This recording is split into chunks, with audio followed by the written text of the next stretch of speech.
Here we go. The 2023 NorCal race season begins. This is the Cal Aggie Criterium. First race of the year for us. This is the Cat 4 race. My name's Chris Barr. I'm riding with Dolce Vita out of the Bay Area. And I'm excited to get started. And we're off. This course, well, I guess let's just start. Coming into the season, wasn't sure about fitness. Had an okay off season. Not great. Nothing crazy. Nothing disastrous, but nothing great either. We had a good team for this race. We had, I believe, 5 people, including myself. We had Mike DeFeo, Mike King, Jeff Yates, Massimo Contesi, and myself. We were the largest represented team. I'm riding with Dolce Vita. And being that this is the first race of the year, I just wanted to get through it. Like, let's just get started. Let's see how the fitness is. Let's not crash out. Let's ride safe. Those are kind of the goals coming into this. My goals for the season are to get the heck out of Cat 4. I don't want to be in Cat 4 no more. Right? So, looking forward, I want to be able to get moving and out of that thing, out of this class and into Cat 3. But in order to do that, you got to get wins. You got to post results, right? No results, no new category for you. You get to keep racing where you're at. I like this course. I like this course because of a feature that's coming up right now. It is a tight little chicane that goes into a left corner, and if you do not have bike handling skills, you pay bad. You're going to do a lot of watts out of this corner every single time if you cannot carry your momentum. And if you do have bike handling skills, but you're in the wrong position in this race, spoiler alert, me, you pay anyway, even if you do have good bike handling skills, or think you do. Me, thinking I do. And that's rough. So yeah, we're working through our first lap right now, working our way through it.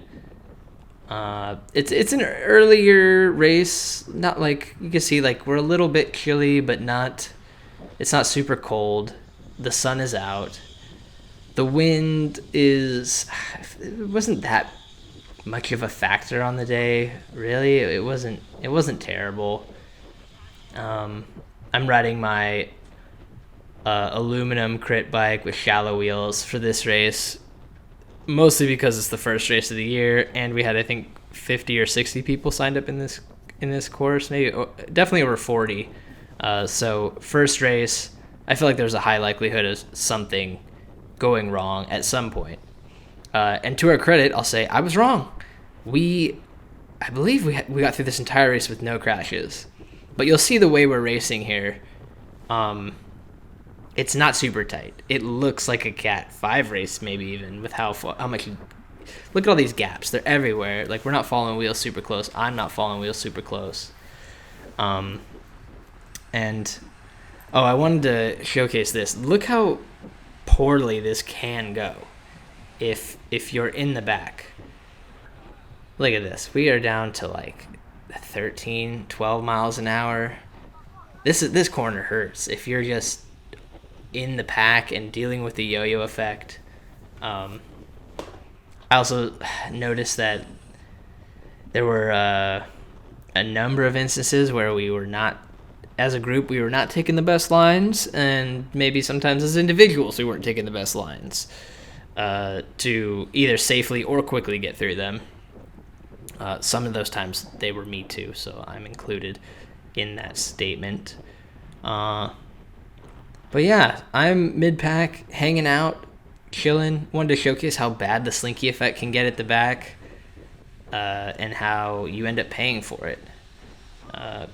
But we're about to jump forward to the defining moment of the race at 16 minutes, I believe, in the race. So we're about 15 minutes into this 30-minute race. The guy on the red bike there in the Dolce kit is Michael King. We brought him on this year to our team. He's an amazing asset. He, for the first 15 minutes of this race, was like pegged at the top 10 wheels, right? He's going back to catch his breath. And I take that as a sign that I need to go up and cover in case something goes off. So I kind of work my way around. This is highly inefficient. I'm doing 350 watts around the corner, not making up any positioning. This is not good. But I go around and, if you look up there, just if you see it, there's a break. There's two guys off in the distance, and I was very weary of breakaways. There's a couple guys in the class that do have big breakaway power, and if the wrong individuals are there, it's gonna stay out, especially with the technical nature of this course. So I play the gambit. I go all in here. I'm 1100 watts. I decide this is the right moment. It started to slow a little bit. I hit the jets. I didn't want to bring anyone with me. I didn't want any teammates with me. I didn't want any stragglers with me. And I figured if I accelerate hard enough, I'm away clean, right? And then I start reeling them in. I go through these corners pretty quick. There's the three of them. And I see it's a Velo Kings rider that I've marked out as a potential problem. And I go, yeah, I got to get in there, right? But it's early season. I haven't been doing my VO2 intervals. I haven't been doing my repeatability workouts a whole lot yet. I'm doing the classic race yourself into shape type of deal. And I start having doubts right here. And I'm like, nah, it's not worth it. It's not worth it for me to bury myself. I'll just sit back, recoup. The group will bring it back, and it'll be fine. It'll be fine, right? Everything's fine. No, it wasn't fine. It was bad. Unfortunately, this right here is a weird blob starts to happen. The group chased me. It got really strung out. A couple people broke away, and unfortunately, that was it. The break went. I don't think they're coming back, guys. And now we start talking. Unless we get on the front. This is later in the race. The four of us found each other, and I said, hey, we got to get going. We either get to the front and drill it as a team, or it's gone. And If we get to the front and start rotating, we can bring it back. So that's what I'm telling them. I'm telling them, we're the most well-represented team here. The group of individuals at the front who are not working together, not affiliated with each other, are just not going to do it. Velo Kings has representation. I mark out that Velo Kings has representation in that break, so if we end up getting slowed up by a Velo Kings rider, we can pop around them really fast and know what their motivations are. And so I have Mike, I have Jeff, and we have Massimo here. Mike and Jeff say, let's roll it, let's go hard, and try to get to the front and see if we can inject the speed necessary to bring back the four-man break that we have. Now Mike is on the point right now. I'm on Jeff's wheel, and Mike really flexes his fitness and his speed here. I'm doing about 300 in the draft of Jeff, who's not a small guy, and look at my go.